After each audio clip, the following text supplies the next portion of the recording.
मेरा तो लाइफ इतना खराब हो गया, इतना खराब हो गया। लेकिन मैं लड़ूंगी जरूर।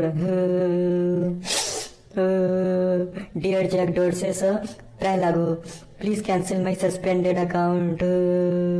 दिलजीत गाने बना देगा, और उसने तो अब तक बीट्स भी तैयार कर लिया होगा।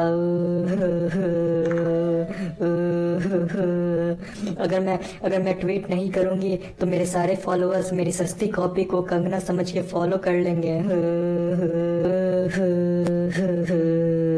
Sir, I am not sure about I am a good citizen और नॉट। बस मैं आग में घी तो डाल रही थी, और ये सब पाम ऑयल खाने वाले मेरे खिलाफ खड़े हो गए। रिस्पेक्टेड सर, आपको पता नहीं है मैं इंडिया से हूँ, और इंडिया में लड़की कुछ भी बोले चलता है। उत्तराखंड के भुवन जोशी वाला केस ही देख लीजिए।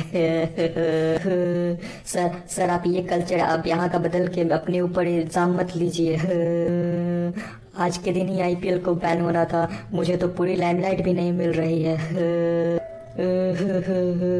Sir please cancel my suspension. मुझे कब्ज है। मैं ट्वीट पर हक तो लेती थी, अब मैं कहाँ हरूंगी। Sir please, sir please, it's a humble request sir, please.